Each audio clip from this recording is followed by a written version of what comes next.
Welcome to Our Energy Matters with Anthony, Manna, and Dena Marie. Hello, Anthony. Hello, Dena Marie. Here we are, pleasantly being with one another to exchange ideas about life, living fully, living well, living joyfully, and also about relationships, because in the conversation that we had on the phone, about a half hour ago, we talked a lot about relationships and their health and sometimes their hindrance.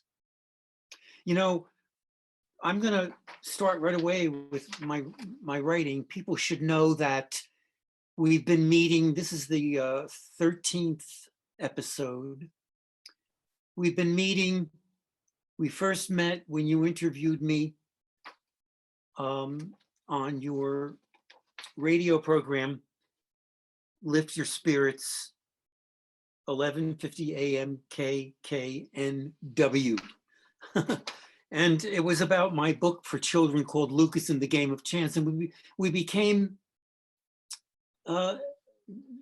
very close very quickly, because I think we felt the same energy, that we could find our way to that energy. And that's what I wondered about you, because your book, Our Energy Matters, The Art of Crystal Reading, is electrified page by page with your vital prescriptions, heartfelt guidance, and gracefully enlightening stories of folks who came to you for healing, for divine intervention, for sacred solace. Page by page, alive with the energy fields you so faithfully, orderly, warmly, demandingly, and you are demanding, turn on like shocking electric currents. Here's one, page 5. These 7 energy systems, these chakras, resonate and vibrate at the same frequency as their respective colors of the rainbow. That's a beautiful image. And are the network through which the body, mind, and spirit can come together. Chakras are energy vortexes, discs that distribute universal life force energy throughout the body. That is so powerful and so profound. I mean, is that real? Can I feel it? And you say, clear up your chakras, and your every wish is our universe's command. I go over that line a lot, because I'm now beginning to understand, and I'm improvising here, because I begin to understand what that actually means as we've been moving through the different chakras. And the last one was the crown, because we reached the peak, the summit. Now I read here, I make a leap here because I was struck by how often you, Dena Marie, Lady Grace, as I call you, allow chakra energy to swell up, envelop mind, body, and soul via simple acts of quiet, resting in the openness of mind. For example, on page 10, when you called to action the wonder of the 7th chakra, the crown, you wrote, quote, by being consciously connected to our higher selves, each of us can become aware of the divine plan and express it in our own individual ways. When we know our purpose and hold a pure vision of that idea, then we are using the gift of visualization. And that immediately reminds me of quietude. To visualize that, I have to be settled. A visualization as the divine mind intended. I have a divine mind. By holding this vision with our highest chakra, meditation, you call it, it guides us into realizing our full potential. Meditation, stillness, a condition to help us envision, create, and be uniquely ourselves. Later on, you say, question to ask about the 7th chakra. the crown. Can you still your mind and meditate? Another leap about stillness I found from a Dharma teacher. Her name truly is Sister True Dedication.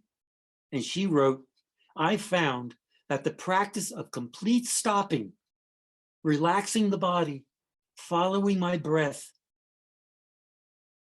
and letting go can be a key to freedom. Isn't that something? And so Dena Marie, to you, I say, where do you see all this business of stillness and quietude? And that we can use the word meditation, but sometimes people get turned off because they think of meditation as some kind of nirvana or something. I mean, but where do you see it fitting into the depth of crystal reading, chakra reading, of coming to, as you say, to clear up your chakras, and your every wish is our universe's command? Well, I think I love listening to you talk because you're reminding me that I need to practice, and I've been practicing. I probably spend more time in silence. I live alone, so I might go 14 hours without a radio, without a television. I sleep a lot longer. I wake up in the dark, in the silence, and I'm getting a lot of information. And just now I was in the woods and it was super quiet when I did my walk, that's our meditation, is active meditation. Finding that small, still voice, it gives me direction and I act on it. But if you think of your chakras as a musical instrument, when it's out of tune, it doesn't, grandson's learning to play the saxophone. So it's fun to hear, he's tuning up his instrument, by playing it well or not. But I think that's what we are. We're walking musicians and artists, and the higher chakras, we got crown, third eye, and your throat is your creativity, imagination, and inspiration. So if we're walking around with the lower chakras, maybe in tune, just the root chakra, say the sacral and the power chakra, we're moving about, but I call like a baby, a 2-year-old, where the feet are moving, but the head's way behind. It doesn't know where it's really going. Or the treadmill. We're moving, we're producing, we're productive, but yet we're not satisfied. We don't feel joy. Your conversation with me each week brings me joy. And I can guarantee, as I go about my day today, after walking in the woods, getting a good night's sleep, and asking spirit by setting my intentions and counting my blessings, magic's going to happen all day. And I can talk about synchronicities. So if I have a small, still voice that tells me to go call someone or not to call someone, or to do something or not do something, and I act on it, I get winks. We talked about winks from the universe. That's your higher chakras giving you direction, putting a little flashlight in front of you, leading the way to find fulfillment. To me is just going to bed with peace. Peace of mind is priceless. And so when your chakras are tuned up, you do things, but you bring more life force energy into our world that's expansive and beautiful. That's what we want to do, not the force versus like the flow. Force, you know what force is, right? When Professor Work came along and all the things you had to do. Produce, produce, produce. Yes. Yes. Yes. Well, there are so many things you said there. I'm thinking also about creativity. So how do I, because I was feeling as a writer, I wasn't blocked. My friend said to me, "Are you blocked?" And I said, "No, I'm not blocked." I think it was more a fear or something. I couldn't quite figure out why I couldn't get back to that story, because in my mind, I was playing it over and over again. I needed to, when you go here, here, and here, I needed to get back to that space, that energy. So where was I that I couldn't get back? You were in the lower chakras. When you first started writing, it flowed and it was fun. There's a good word, fun. Creativity is a kid sitting down wanting to color or paint. That's the fun part. Remember, I told you I've been asking for my job to be fun and easy, and it has been. But before it was hard, and it was like, okay, every day I got to go to work. But now I'm like, I just want to have fun, and I'm meeting all these people and getting an hour to talk to them. But why was I always thinking that everything has to be so hard? I call it the H word, hard. We were raised with the H word, or my mom used to say, oh God, it's always something, something bad. And I started saying it's always something good. I mean, it's just a change. It's changing our tune about, well, productive is like, making money, buying a house, getting all this stuff. What if productive is, for me, is just waking up and hanging out in Mother Nature, laying in the sun and going swimming and then going to bed with peace of mind. That's what I did yesterday. And it was amazing. But we were taught it's the physical world, right? These are the intangibles. These are the things you can't see. But the root chakra is the stuff you've manifested. It's your car, it's your house, it's your body, how you take care of it. So what we want to do is have more fun. How's that? I forgot to ask for more fun, and I started doing it 4 months ago, and I've been having more fun. Remember, I got to go dancing. I was having fun, maybe too much, but I think a lot more magic comes to you in your writing when you're enjoying yourself. And you've been through a tough year. It's been a tough root chakra, sacral chakra relationship, getting the work done, physically, getting your body back to where it needs to be. And now you're writing again. Yeah. And I think that a lot of it has to do, number one, with self-love. A lot of it has to do with turning off the censorship, of this is not good enough, this is not good enough, this is not good enough, and just simply working into it and just saying, I want to enjoy this, and some of the choices that I'm making, and it's not only about the writing, it's about the living, it's about the everyday experience, it's about cooking a meal, making a meal with my partner, and doing it creatively, in the sense of giving over to it, and allowing that to happen. I have an exercise I created. So spiral, right? You spiral out of control, you make some bad decisions, and then you go back this way by quieting your mind, getting direction, eating right, having fun. So it's giving yourself credit, giving yourself credit and looking how far you've come. We're always looking at what we need to do next. I don't do that anymore, but I used to wake up every morning with my cup empty. Because it's misuse of these higher chakras. I thought of everything that was wrong in my life, everything I had to do that I didn't want to do, be with people I did not want to be with. And now I be with people, I take time to be with people I want to be with. I set my intentions to exercise every day, eat right, get a good night's sleep, be with my friends and family. I just think we were the taskmaster. They were just honest, and that was guilt, fear, right? We're always doing things we didn't want to do. And I think when you get in touch with the higher chakras and in touch with spirit, the universal life force energy, and you feel self-love, you treat yourself better and you do the things you enjoy. Enjoy. That's where we want to live. Enjoy. Yeah. I think when you were talking just a minute ago, I was thinking about when I was growing up in the Catholic school, elementary school, their favorite expression was, an idle mind is the devil's workshop. Oh, no. Yeah. I mean, that was like, you have to be working. You must be working, and and here I was, as a professor at a university. That's what it was all about. They used to say, and I was just saying this to myself the other day, and I was laughing because I followed this decree, which is, you're only as good as your next published chapter. Well, and there's the force, right? So getting back to writing a children's book or writing the things that are creative like this really is what you and I, like I said, I have a job coming up that's creative. You and I thrive in that, but this year and a half has taken a lot of our freedoms away from us. So yeah, our conversations and you picking up my book and learning something new and then writing those beautiful things you wrote for the last year. There are days, you remember, I wasn't doing very well, and you read something to me, and it was like you reading me a children's book.